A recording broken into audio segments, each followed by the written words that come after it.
Most health advice for women our age comes from one of two places.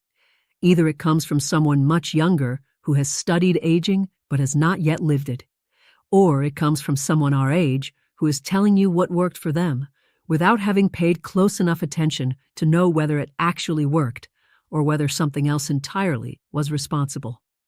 I want to offer you something different today. Not a program, not a list of things someone told me to do.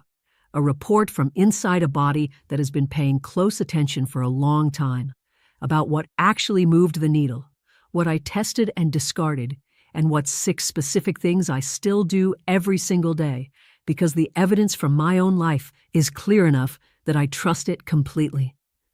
Before I go further, if you are someone who wants honest, specific first-hand information about what actually helps at this stage of life, rather than general advice that could apply to anyone at any age, subscribe. That is what this channel is for. And if this video finds you at a moment when you needed it, a like helps other women find it who are asking the same questions you are. Now, let me tell you how I got to 6. I did not arrive at 6 by reading a book that said these were the right 6. I arrived at 6 by starting with considerably more.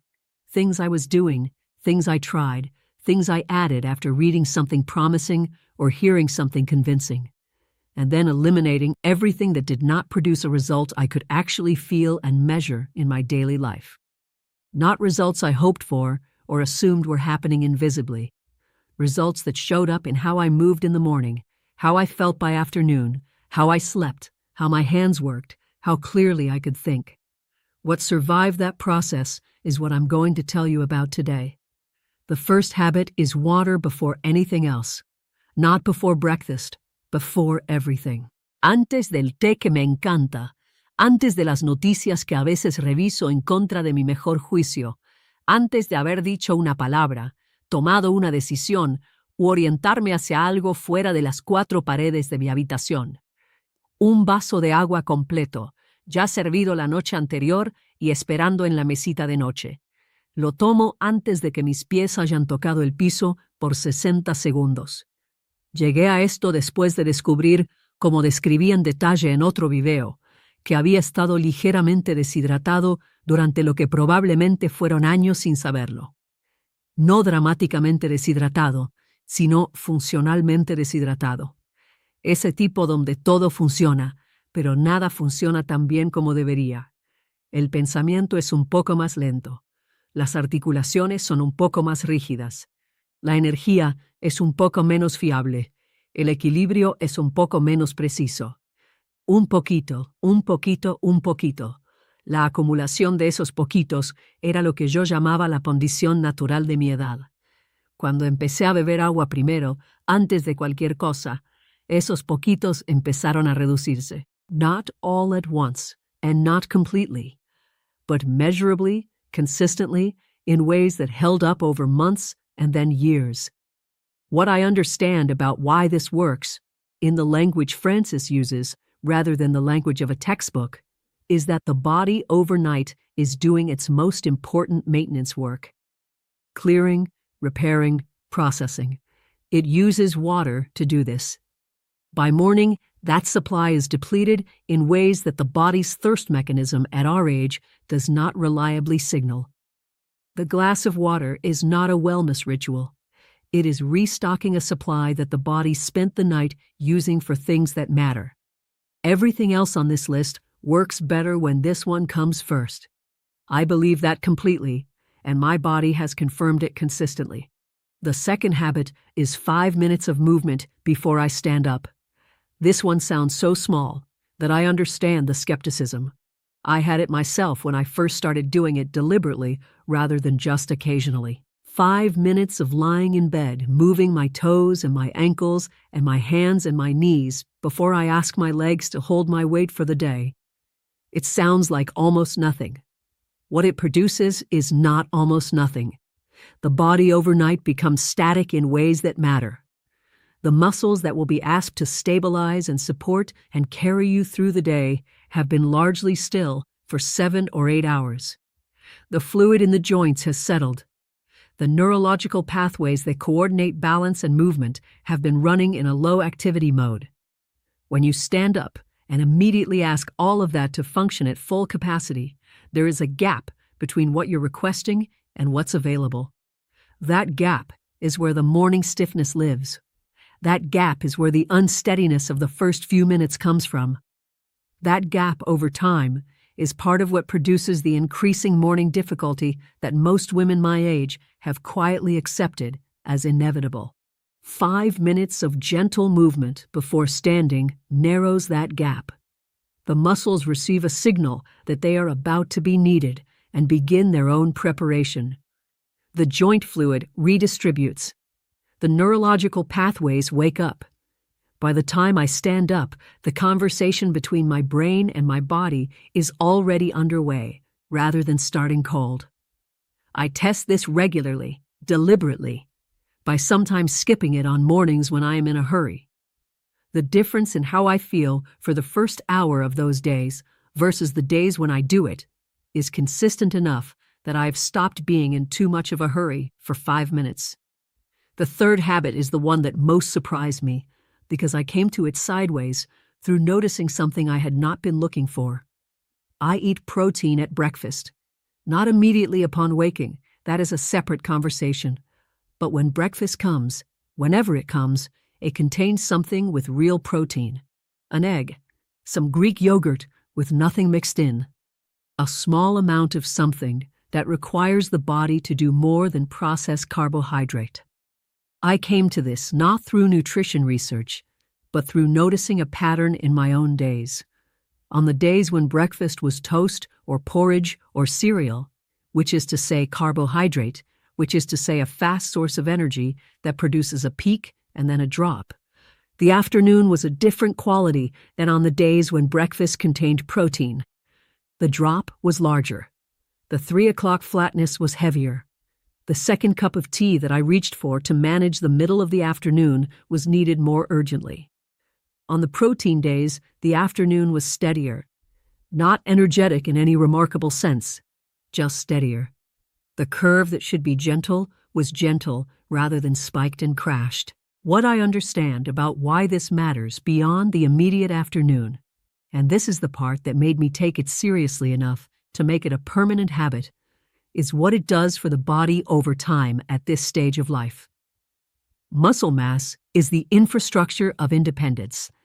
It is what catches you when you stumble, steadies you when the ground is uneven, allows you to get up from the floor and carry your own groceries and live in your own body without requiring assistance. Muscle mass is lost gradually through the decades, and the rate at which it is lost, it's significantly influenced by protein intake. Not just how much you eat overall, but whether you give the body protein at the meal when it is most ready to use it, which is breakfast, after the overnight fast. 1 egg is not going to produce visible muscle, but 1 egg every morning for years, consistently, is part of what keeps the infrastructure from quietly disappearing faster than it needs to. El cuarto hábito es el que conecta el cuerpo con el mundo exterior, de una manera que subestimé la mayor parte de mi vida. Dentro de los primeros 30 minutos de cada mañana salgo afuera. No para hacer ejercicio. Quiero dejarlo claro, porque el ejercicio es otra cosa, y esto no lo es. Me refiero a que abro la puerta y me meto en lo que sea que haya afuera. El jardín, el escalón de la entrada, el pequeño camino junto a la taza, y me quedo en la luz natural por 10 minutos con algo caliente en mi mano. La razón por la que esto importa es una que entendí solo después de hacerlo consistentemente y notar un cambio en mi sueño que no anticipé y no pude explicar hasta que busqué una explicación. Mi sueño mejoró, no un poquito mejor, sino notablemente mejor, de esa clase de mejoría en la que te despiertas sabiendo que realmente descansaste, en vez de haber estado simplemente inconsciente. What I found when I went looking is that the body has a clock, a real biological clock that governs when you are alert and when you are sleepy and when you are hungry and when your immune system is most active. This clock is calibrated by one thing above almost everything else: natural light, arriving through the eyes early in the morning. When the light arrives, the clock sets correctly. Every system that depends on the clock, and almost every system in the body depends on it, runs on time. When the light doesn't arrive, or arrives late, or is replaced by the artificial light of a phone screen or an overhead bulb, the clock drifts. A clock that drifts slightly every day, for months, for years, affects sleep, affects mood, affects metabolism, affects the immune system in ways that accumulate so gradually they become indistinguishable from aging itself. 10 minutes, the door, the light, the tea, the whatever is happening outside on this particular morning. The day runs better. The night comes when it should. The fifth habit is the one that has nothing to do with the body in any physical sense, and everything to do with it in ways that are harder to explain, but that I trust as completely as anything on this list. Every morning I do one thing that requires my brain to actually work, not passively receive, not scroll or watch or listen in the background while I do something else. Work, solve something, decide something real, engage with information in a way that requires me to hold it, turn it, respond to it, come to a conclusion about it. For me, this is the morning review I have described before. The 15 minutes with my papers, my accounts, my calendar, the practical business of my own life, the decisions that only I can make about things that only concern me. On some mornings, it is reading something that requires me to form a position on it and then explain that position out loud to no one in particular, which I do in my kitchen while I wash up, because the act of articulating a thought aloud requires more of the brain than simply thinking it.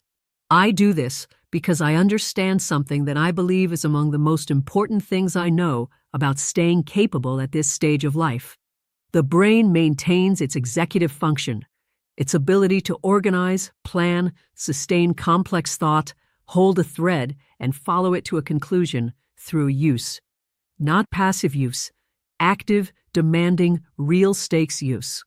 The brain that is regularly asked to do hard things stays more capable of doing hard things than the brain that is consistently offered easy ones. Cognitive decline is real and not fully preventable, but it is meaningfully influenced by whether the brain is given real work to do every day. And morning, before the day has made its demands and before the easier options have crowded in, is when I give mine its assignment. The sixth habit is the one that took me longest to commit to because it required me to give up something I valued. And it is the one whose effects, when I finally did commit to it, surprised me most. I stop eating at 6 o'clock in the evening. Nothing after 6 except water and chamomile tea. The kitchen closes at 6.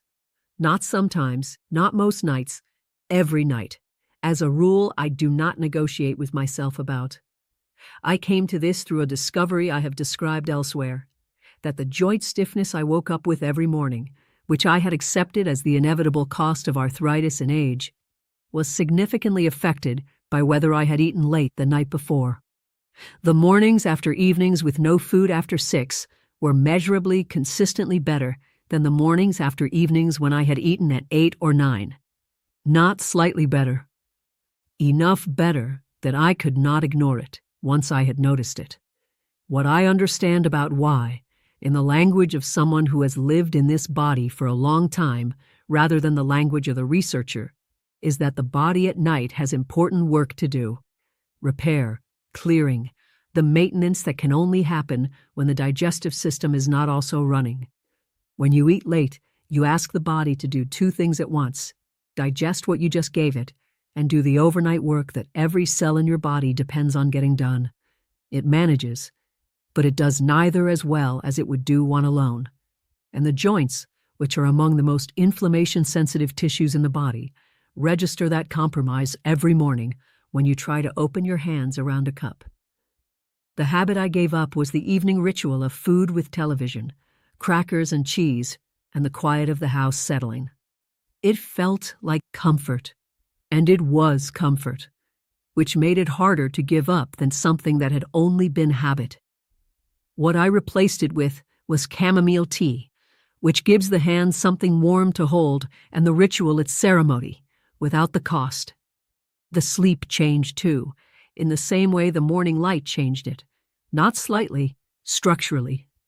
The body getting the whole night to do its own work, rather than finishing dinner at midnight.